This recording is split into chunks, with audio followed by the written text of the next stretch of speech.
1 de Pedro, capítulo 2, nós vamos ler a partir do verso 4. E o tema da nossa reflexão de hoje é preciosos para Deus. Preciosos para o Senhor.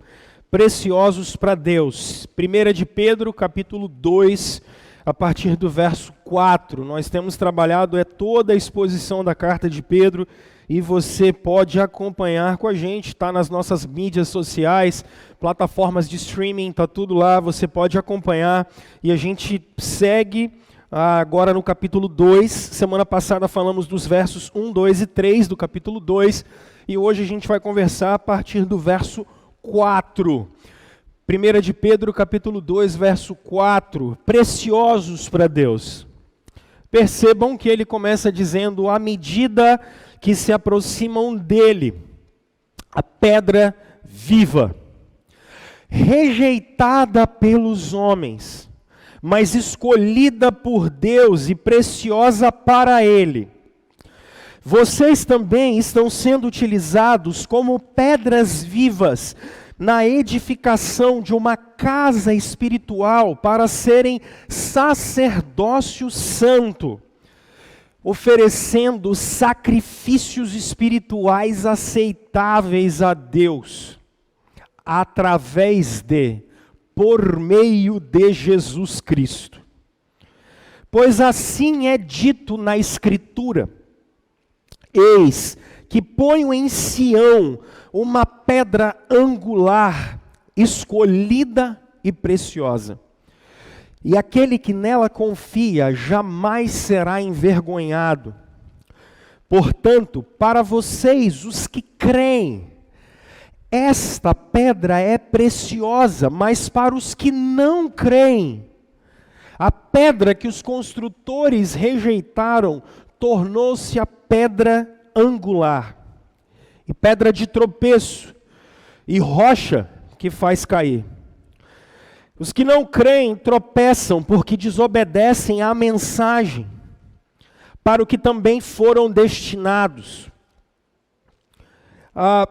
Vocês, porém, são geração eleita, sacerdócio real, povo, nação santa, povo exclusivo de Deus, para anunciar as virtudes daquele que vos chamou das trevas para a sua maravilhosa luz.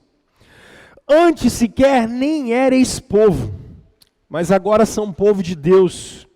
Não haviam recebido misericórdia, mas agora receberam. Vamos orar, meus irmãos. Deus e Pai, Tu és o soberano Deus do universo, a Tua glória se estende sobre a terra e o céu.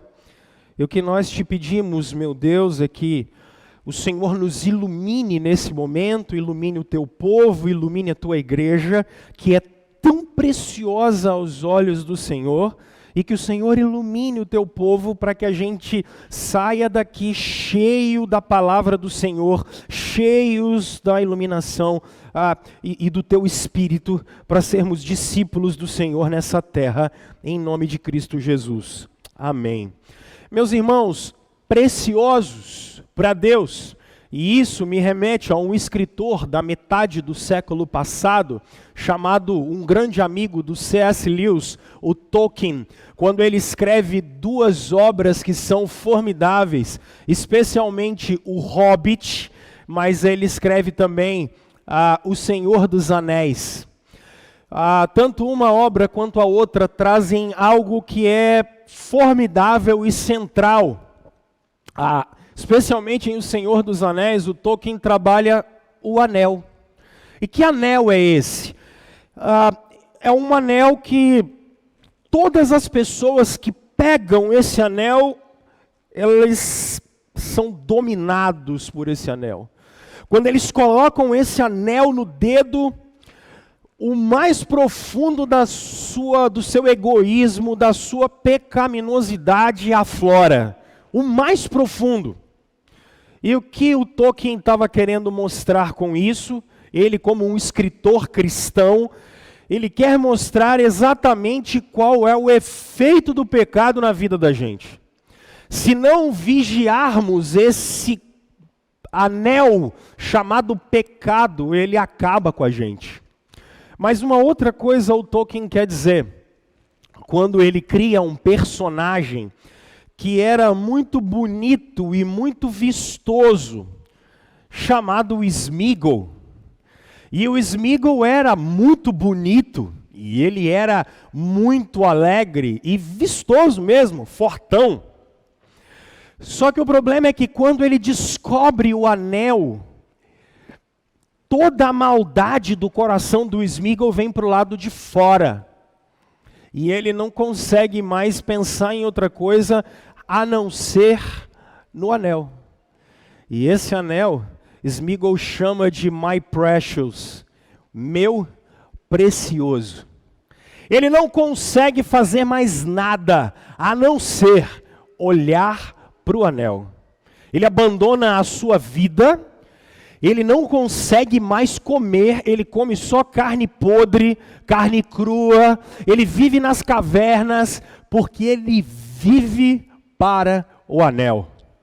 Isso me chama atenção, porque o que o Tolkien está querendo mostrar para a gente é que se a gente não vigiar e se a gente não colocar em prática os princípios e valores do reino de Jesus, o pecado que assim como batia na porta de Caim, também bate na nossa porta, nós não viveremos mais, mas vegetaremos. Mas algo incrível que o Tolkien está querendo dizer é que algumas coisas que nós nos afeiçoamos e que a gente gosta, a gente não consegue se livrar delas, porque a gente se relaciona de uma maneira muito mais direta. Se somos afeiçoados, se gostamos, se achamos a nossa esposa preciosa, a gente não mede esforço para levar café na cama, para comprar o bolinho que ela curte, a gente passa e leva uma flor que ela se amarra. Anota aí, ô cabra macho, só para você ver se a mulherada não vai gostar que você faça um negócio desse. Mas se a gente gosta do marido da gente, a gente também passa, compra aquele negocinho bacana para ele e leva para casa. Se a gente gosta dos nossos filhos, a gente abre mão de algumas coisas por causa deles, porque a gente acha que eles são extremamente preciosos para nós. Se você gosta do Totó, o cachorrinho lá de estimação, você passa e leva um ossinho para ele, sempre alguma coisa que é preciosa demais. A gente se relaciona com ela de uma maneira diferente. E não é assim, e não é diferente com a gente, com Deus. Ele se relaciona de uma maneira especial com o seu povo. O texto que vocês leram comigo deixa isso muito claro. Porque a partir dos versos 4, 5 e 6, o apóstolo Pedro está lançando um argumento muito interessante. Quando ele diz assim, gente, à medida que vocês se aproximam da pedra, lembrem que no verso 2, nós olhamos na semana passada, que quem provou a bondade do Senhor, prova a bondade do Senhor e se afasta do pecado, mas quer leite espiritual, uma vida espiritual com o Senhor. Agora, o Pedro está dizendo, vocês vão se achegando gradativamente à pedra. Essa pedra é a mesma que Isaías profetizou em Isaías capítulo 8 e Isaías capítulo 28.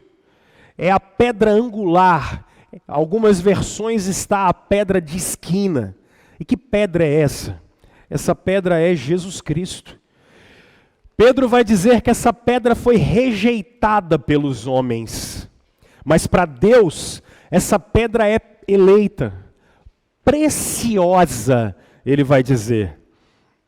Aqui, deixa eu abrir só um parênteses. Intrigante, como há 2000 anos o Pedro falou que a pedra é Jesus. O Pedro disse que a pedra da igreja é Cristo e não o Papa. O Pedro disse que a pedra é Cristo. Então, se o Pedro está dizendo que a pedra é Cristo, não sou eu que vou dizer que a pedra é o Pedro. Então, dito isso, voltemos à digressão que fazíamos anteriormente. Meus irmãos, o Pedro vai dizer que uma vez que a gente se aproxima de Jesus, uma vez que a gente se aproxima da pedra, ele vai dizer, vocês são a pedra, no verso 5. Vocês se tornam um edifício espiritual e vocês começam a apresentar um sacrifício espiritual. Aí no versos 6, 7 e 8, o Pedro vai dizer como dizem as Escrituras. E o que as Escrituras dizem? As Escrituras afirmam que essa pedra, Jesus Cristo, ele foi rejeitado por alguns, mas ele foi aceito por outros. Se alguns creem, estes são novos, se não creem, já estão condenados. E nos versos 9 e 10, o Pedro vai dizer: vocês são um sacerdócio real, vocês são uma nação santa, vocês são povo de Deus, vocês não eram povo, mas agora vocês são povo, e agora vocês apresentam-se diante dele, e vocês são alvo da misericórdia dele, e amam ele no mundo. Meus irmãos, é interessante como da mesma maneira que Jesus é precioso, essa preciosidade está sobre nós.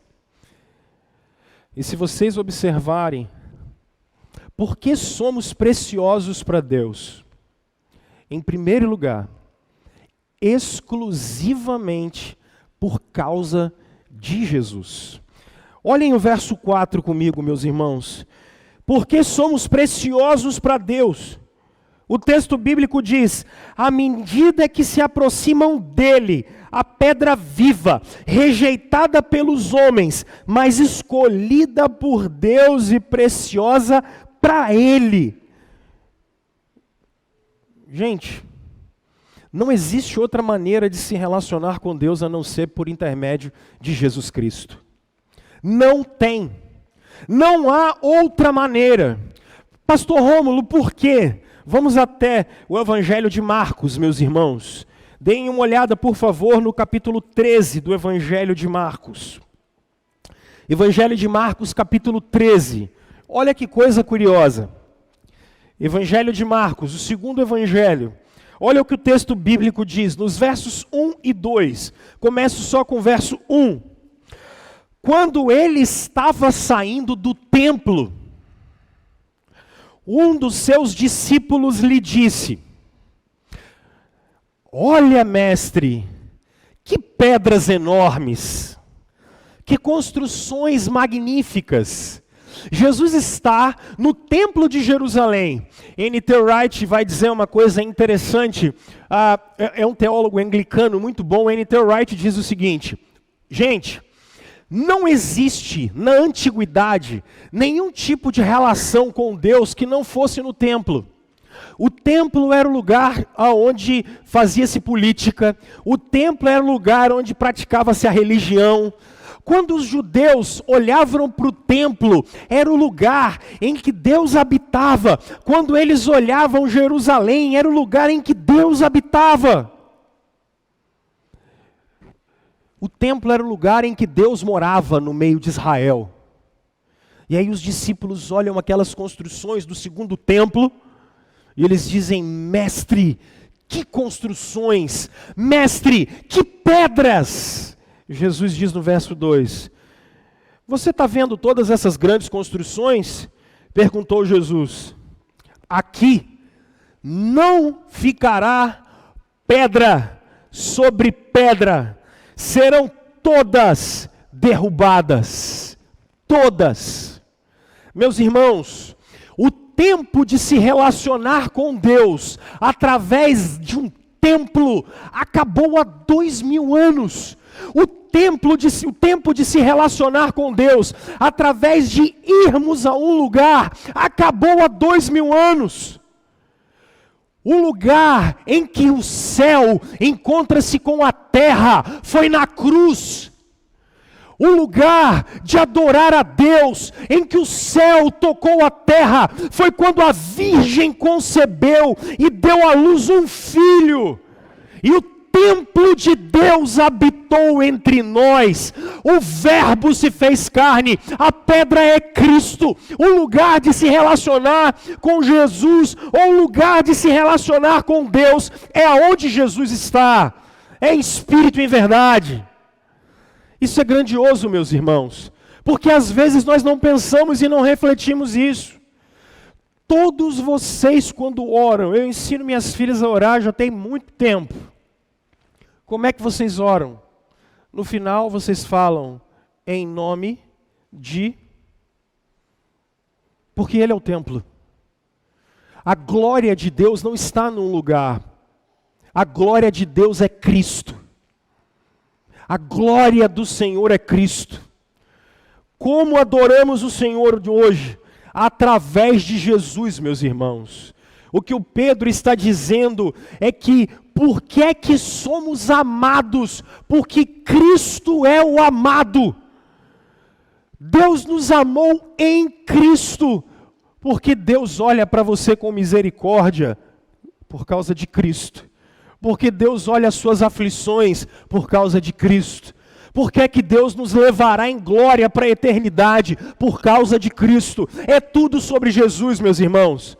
Nós somos preciosos aos olhos do Senhor por causa de Jesus. E não por outra razão, mas por causa de Jesus. Mas percebam o movimento que o Pedro agora faz no verso 5. Se por um lado somos preciosos aos olhos do Senhor por causa de Jesus, em segundo lugar, meus irmãos, nós somos preciosos aos olhos do Senhor porque nós somos o altar de Deus. Percebam o que o Pedro diz no verso 5. Pedro diz, verso 4, vocês se aproximam do Senhor. E aí agora, olha o exercício que o Pedro faz. É muito interessante. Ele diz, vocês também estão sendo utilizados como pedras vivas na construção de uma casa espiritual para serem sacerdócio santo, oferecendo sacrifícios espirituais aceitáveis a Deus por meio de Jesus Cristo. Isso aqui é muito complicado. E talvez seja para nós até hoje. Por quê? Bom, gente, número 1, qual era o lugar de você apresentar um sacrifício para Deus? Eu citei essa expressão hoje pela manhã. Bom, vamos lá. Vou repetir porque o personagem continua aqui. Eu falei do Osiel hoje de manhã. Então imagina que o Osiel chegou para mim, eu sou sacerdote. Número 1, eu deveria ser da tribo de Levi. Só os levitas eram sacerdotes. Então, o que o Osiel, por conta do pecado dele, da família dele, faria? Ele traria, como ele era um cara muito rico, ele ia trazer logo um boi para a gente matar. E tá o boi do Osiel aí, ó. Sem trocadilho. O que ele faria? O Osiel viria e ele colocaria a mão na cabeça desse animal. Os pecados do Osiel passariam para o animal. E eu, o sacerdote, um levita, o que eu faria? Eu pegaria esse animal, levaria esse animal até o altar do sacrifício. Lá eu mataria esse animal, o sangue era consagrado para Deus e esse animal seria morto por causa dos pecados dele. Israel fez isso por 1000 anos, gente. Mas eles não conseguiram compreender quando o Cordeiro de Deus veio ao mundo. Eles não conseguiram entender. Olha o que o escritor bíblico está fazendo um esforço danado para dizer.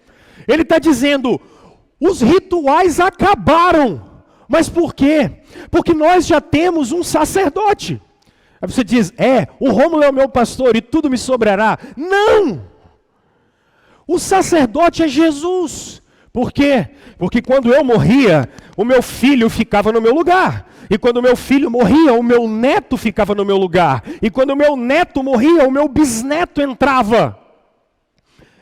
Mas Cristo ressuscitou dos mortos e Ele está vivo para sempre. 2000 anos depois, vocês oram em nome de Jesus. É isso que o Pedro está dizendo. Mas vocês não precisam mais, vamos lá, e traz pomba, e traz rola, e traz... Não! Porque o sacrifício que foi feito é perfeito, não precisa fazer outro. O sacrifício é incrível, ele é mais do que necessário. Deus já satisfez a sua ira, não é necessário fazer mais nada, porque era o Cordeiro de Deus que tira o pecado do mundo. Então, pela eternidade inteira, Jesus vai interceder por vocês e vai representar vocês. Quando vocês ressuscitarem dos mortos, vocês terão o corpo de Jesus. Só que o que Jesus agora quer da gente? Porque não precisa mais oferta, não precisa mais sacerdote. O que é que precisa e o que Jesus quer? Ele quer a vida de vocês e nada menos do que isso. Porque a vida de vocês é o altar do Senhor. A vida de vocês é o poema que Deus está construindo. Vocês são reflexo de Jesus nessa terra.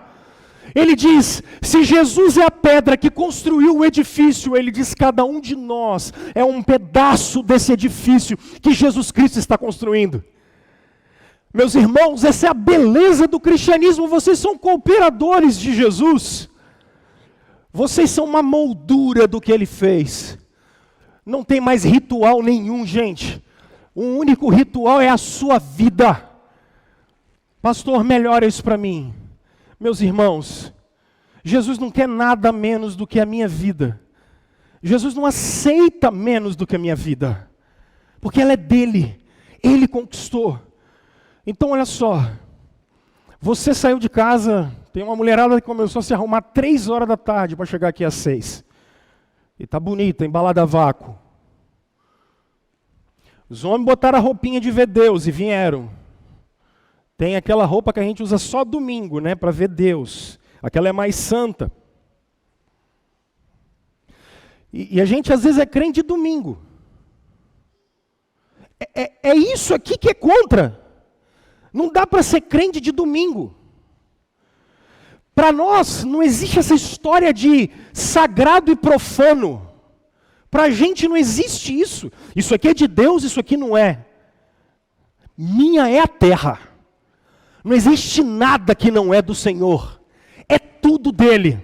Então, como eu cuido da minha mulher, como eu educo as minhas filhas, como eu cuido do meu corpo, como eu me alimento, como eu faço a minha monografia da faculdade, como eu faço a minha dissertação de mestrado, a minha tese de doutorado, como eu faço isso, só tem 2 maneiras de fazer, para a glória de Deus ou não.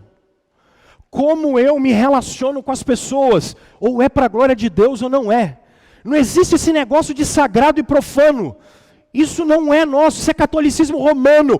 Tudo é de Deus, tudo é do Senhor. Aonde nós estamos, com os nossos relacionamentos, com o que nós estamos fazendo, ou glorificamos o Senhor, ou construímos um edifício, ou não.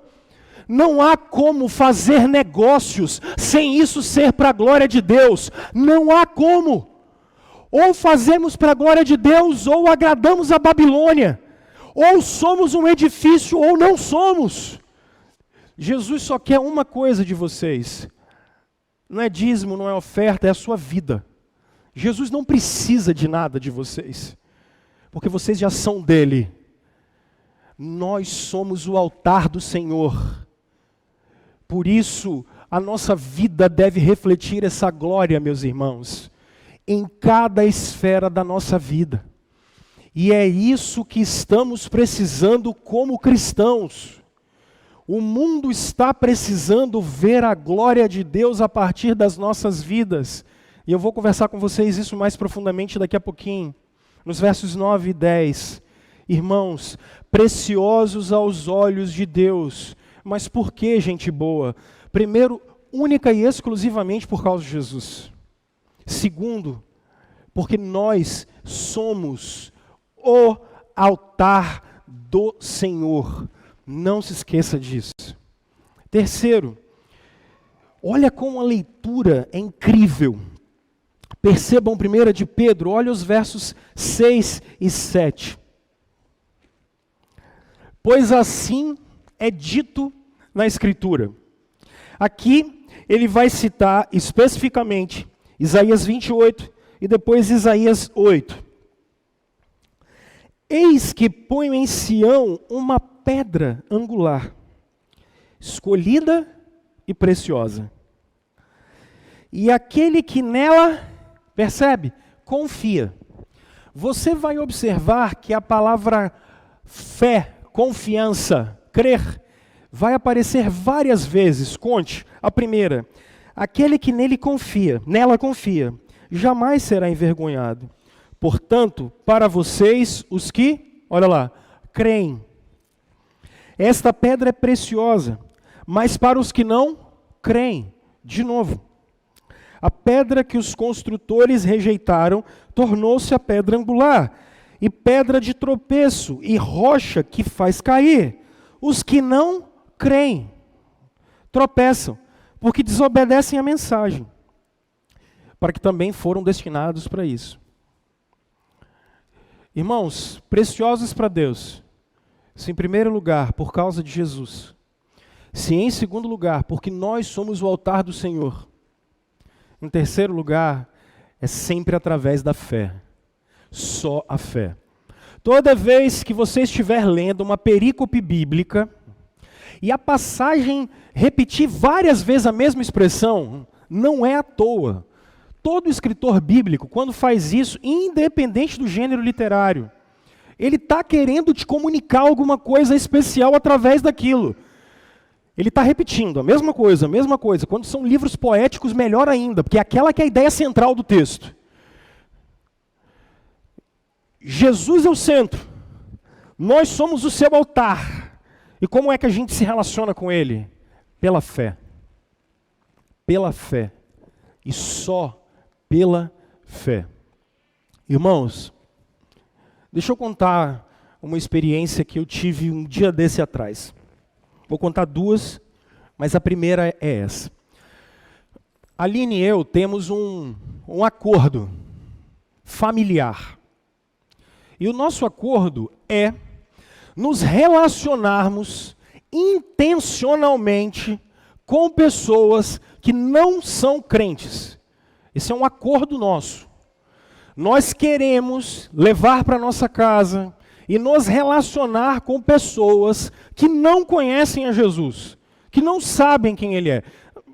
Já ouviram falar, porque não deve existir nem... Não, existe, né? Estou olhando o Alex aqui, tem um monte de sertanejo que não tem a menor ideia de quem é Jesus. Mas, me entendam, por favor, não tem um brasileiro que não saiba quem é Jesus. Mas nós temos um acordo nosso, de algumas famílias, nós nos relacionamos porque queremos mostrar para eles intencionalmente quem é Cristo, através da nossa vida. Então, via de regra, eu dou muito valor para me relacionar com quem não é cristão. E uma dessas pessoas, eu estava conversando um dia desse, e o cara não saca nada de igreja. Porque a última vez que ele entrou na igreja, ele devia ter 10 anos de idade. Porque a família dele entrou para uma igreja, que eu não vou falar, eu não falo nem o nome, nem o santo, mas vou contar um milagre. A família dele, o pai dele tinha uma vida interessante e ele foi para a igreja, o pai dele. Só que quando ele entrou na igreja, era uma dessas igrejas bem linha dura. E aí a primeira coisa que eles tiveram que fazer foi vender a televisão, porque na época não podia usar televisão. Isso já tem muitos anos, eu estou com 36, a gente mais ou menos regula a idade. Então não podia usar. E aí ficaram aquele negócio ali e tal, a turma engessada e andando na linha mesmo. Todo mundo... E a família entrou de cabeça no negócio. Só que qual foi o problema, gente? O problema é que foi aniversário do filho do pastor. E foi todo mundo para casa do pastor, era aniversário do filho dele. Quando chegaram lá, o que eles se depararam na sala da casa? Não era um micro-ondas, gente. Não era um micro-ondas. E no quarto do pastor, o que tinha? Não era um negócio daquele de galeto que fica rodando. Tinha logo 2 TVs grandona. Aí o menino chegou para o pai e falou assim, pai, lá em casa a gente não pode usar TV, mas aqui na casa do pastor não é pecado, não? Daí o pai do rapaz se encheu de razão. Ele falou, vou lá conversar com esse cara, vou conversar com o reverendo aí para ver o que está acontecendo. A desculpa do pastor foi interessantíssima, gente. Meu irmão, a questão é que eu sei usar, você não. Então aqui em casa pode ter, na sua não pode. Entende? E bacana, né, gente? O povo está escravizado por causa dessas coisas aí. Vocês não acham que isso é... Isso eu estou falando de papo de 20 anos atrás, mas vocês não acham que isso não tem hoje em dia, não. Porque o que é isso? Só fé na suficiência de Jesus não é suficiente para a nossa geração. Para geração nenhuma. Só fé em Cristo não é. A turma quer fé mais Maria, fé mais indulgência, fé mais o santo. A turma quer alguma coisa. A turma precisa de alguma coisa extra. Só Jesus não é suficiente. Tem que fazer uma gambiarrinha aqui para ver se Deus se agrada.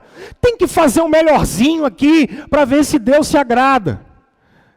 Essa semana, batendo papo com os meninos, tomando um café, a gente conversando sobre isso, um deles se levantou e falou bem assim, rapaz, será que isso não acontece no nosso tempo? Porque a gente está numa geração em que tudo é mérito, a gente cresceu sendo que tudo é mérito, será que é isso? Porque a gente cria o nosso filho para ser o melhor, a gente quer passar no concurso, ser o melhor, a gente vai para a academia, quer ter o melhor corpo, a gente está sempre se comparando com os outros. Eu acredito que essa é uma análise muito boa. A nossa geração é assim, a gente vive se comparando o tempo todo com as pessoas, quer ser mais bonito, quer ser melhor, quer ser isso, quer ser aquilo outro, mas deixa eu dizer para você, para Deus não tem performance, gente. Não existe performance. Não tem um irmãozinho espiritual e um irmãozinho carnal. Para Deus não tem esse negócio de performance. Para Deus só tem uma coisa, Cristo e fé em Cristo, e acabou. Não dá para tentar ser melhor do que o outro e competir com o outro, porque para Deus só a fé em Jesus Cristo e em nada mais. A gente está escravizado na nossa geração e a igreja está morta, porque a gente esqueceu exatamente esses dois pilares. Só a fé em Jesus Cristo. Ou o Filho de Deus é suficiente para te perdoar, meu irmão, ou a culpa vai te corroer a vida inteira.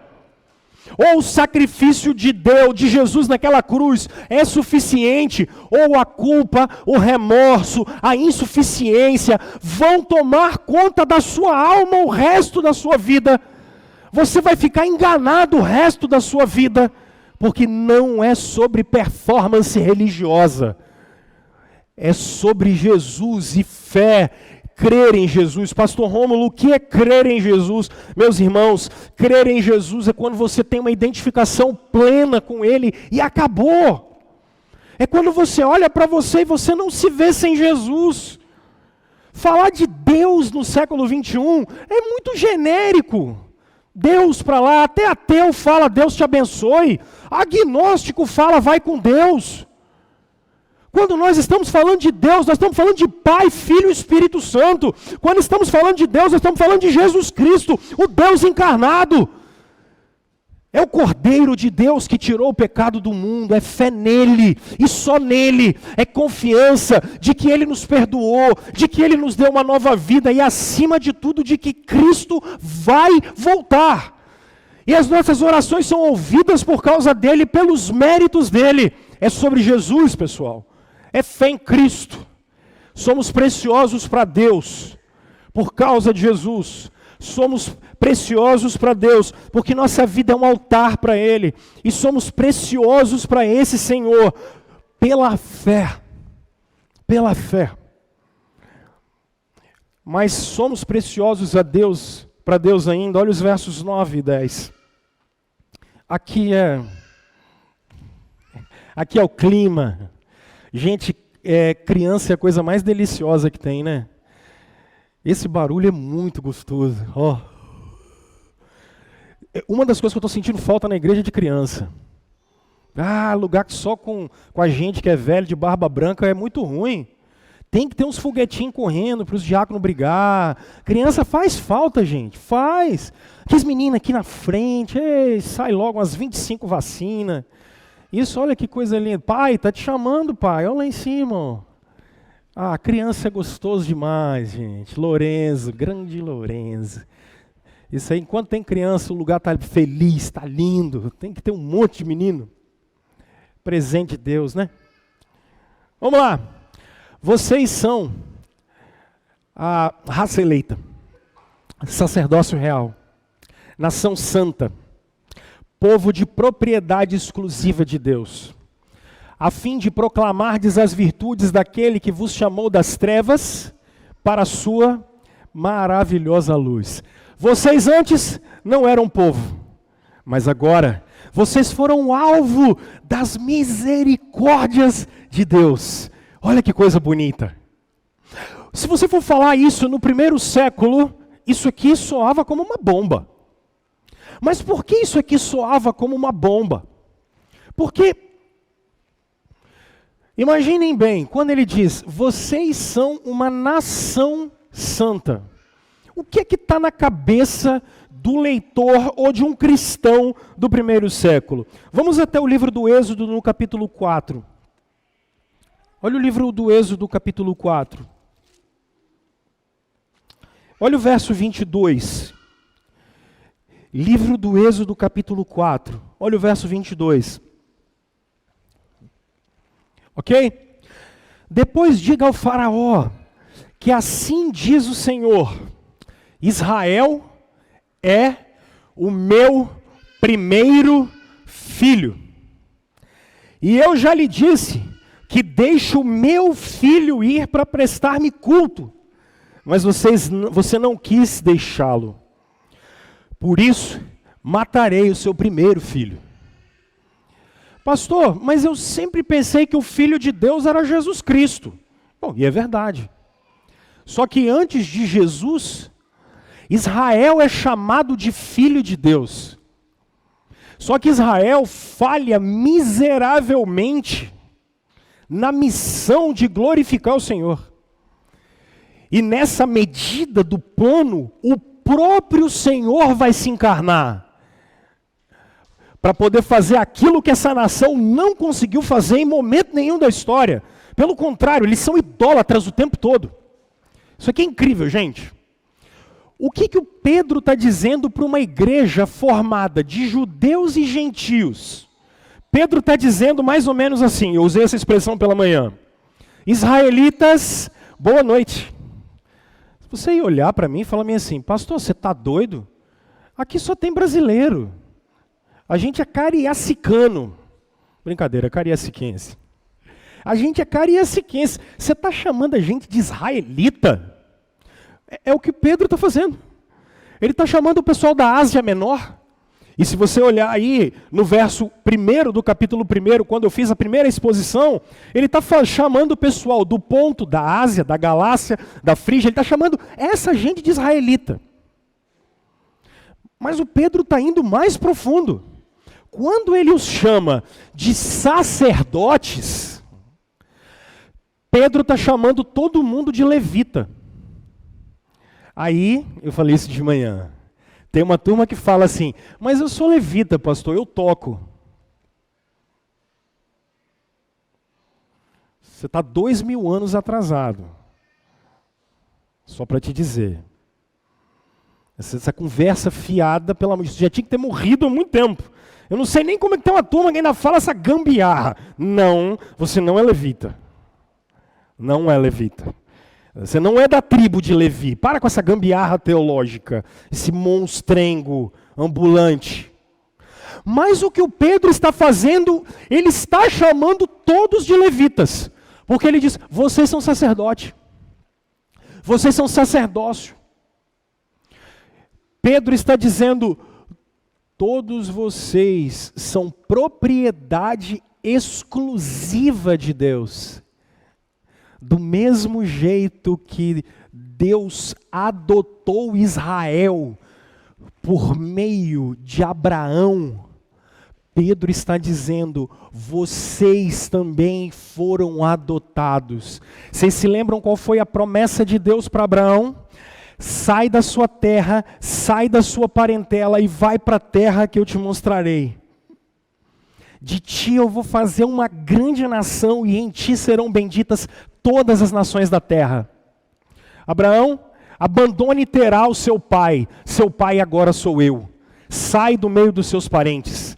Abraão, saia do meio da herança que o seu pai tinha para te dar. Eu vou te dar uma herança muito maior. Abraão, você é o filho mais velho. Só que como eu estou te adotando, Abraão, a partir de agora, você é chamado de filho de Deus. De você vai vir uma nação diferenciada. Pessoal, anota isso, pelo amor de Deus.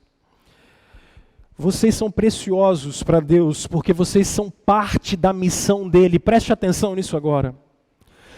Nós somos o Israel espiritual do Senhor. Deus não tem mais pacto com nação nenhuma. Eu sei que você está juntando todos os trocados. Você fala assim, eu vou lá, eu vou fazer uma peregrinação na Terra Santa.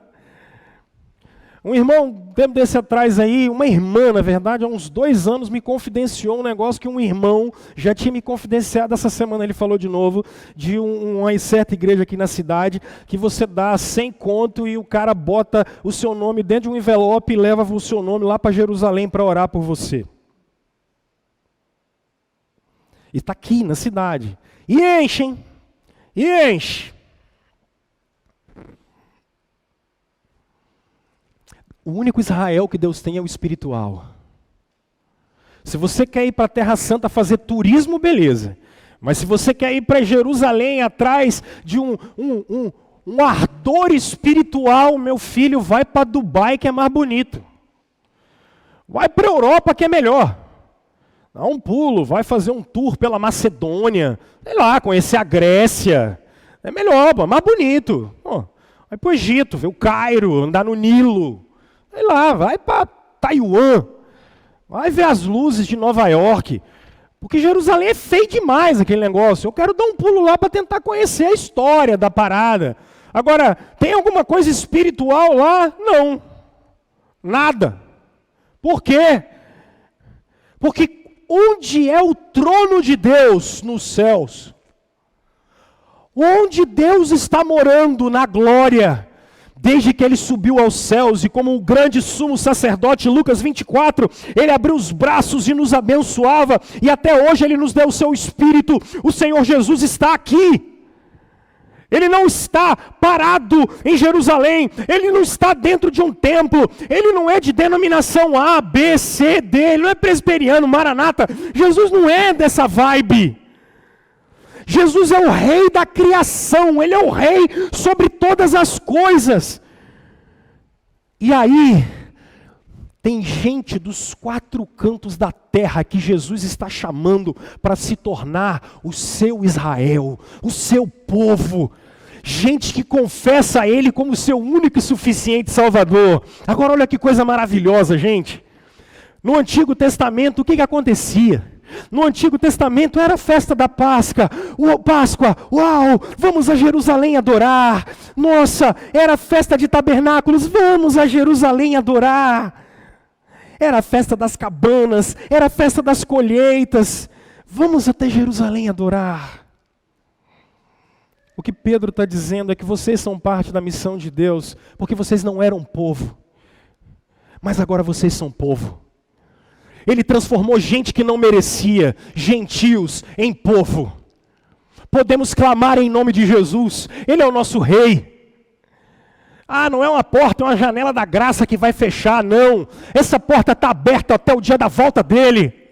Só que agora é o seguinte, final do verso 9, a fim de proclamardes as virtudes daquele que chamou vocês das trevas para a luz. Agora ninguém vai mais para Jerusalém, gente.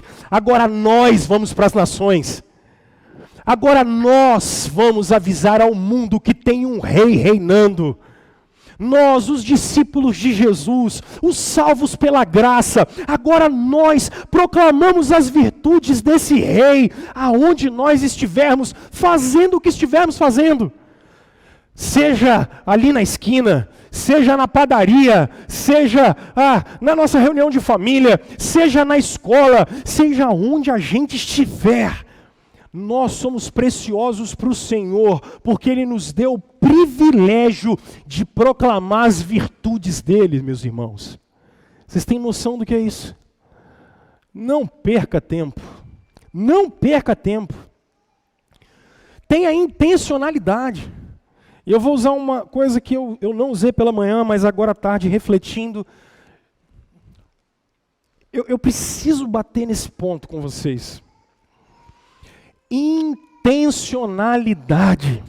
Vocês precisam ser intencionais. Eu quero comunicar a vida de Jesus. Eu não quero ser chato, porque crente é enjoado. Crente é bicho chato, tem resposta para tudo, sabe tudo, meu Deus do céu. Aguentar crente é terrível. Tem gente que contrata qualquer um, mas não contrata crente. Tem gente que quer conversar com todo mundo, mas não quer conversar com crente. Porque é chato. É chato. Então, pelo amor de Deus, intencionalidade. Sirva as pessoas. Tem quantos anos que eu ensino isso para vocês, gente? Experimente em servir as pessoas. Sirva.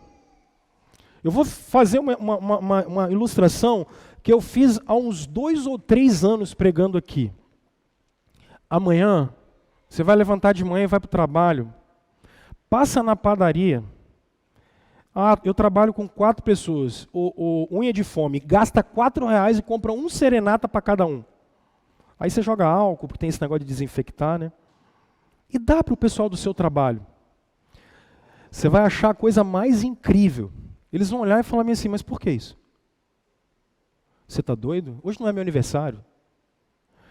Eles vão falar, ninguém vai entender nada. Porque hoje, alguns ainda vão falar assim, quanto é? Quanto é?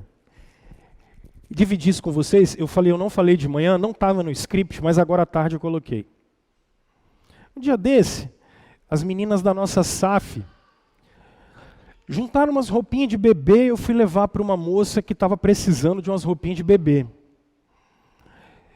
E ela é uma das pessoas às quais a gente faz um trabalho já há muito tempo, um trabalho de intencional de querer comunicar a vida de Jesus para essa moça.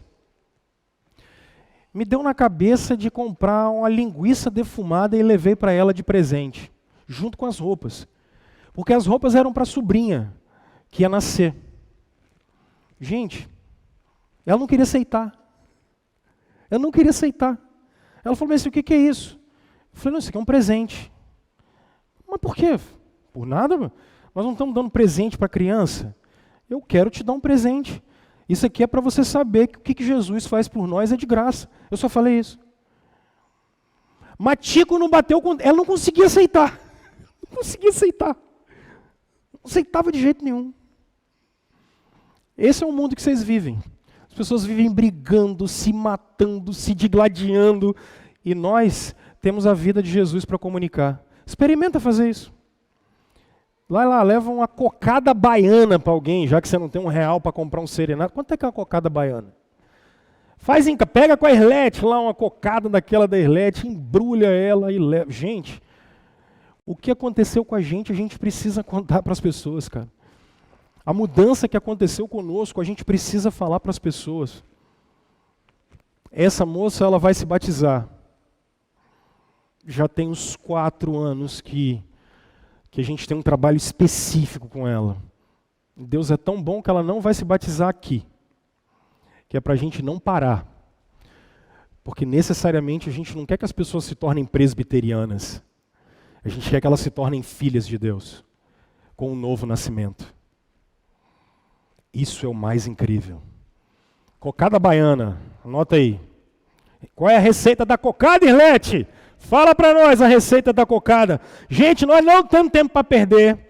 Nós somos preciosos demais para o Senhor. E eu quero chamar os meninos aqui na frente, porque vocês e eu, nós temos um desafio enorme pela frente. Enorme, enorme, enorme.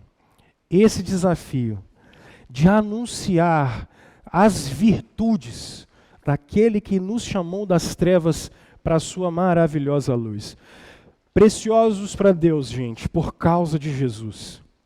Preciosos para Deus porque somos o altar do Senhor. Preciosos para Deus pela fé, e só pela fé. Preciosos para Deus para participarmos da missão que é dele. E nós temos esse privilégio. Vocês têm esse privilégio.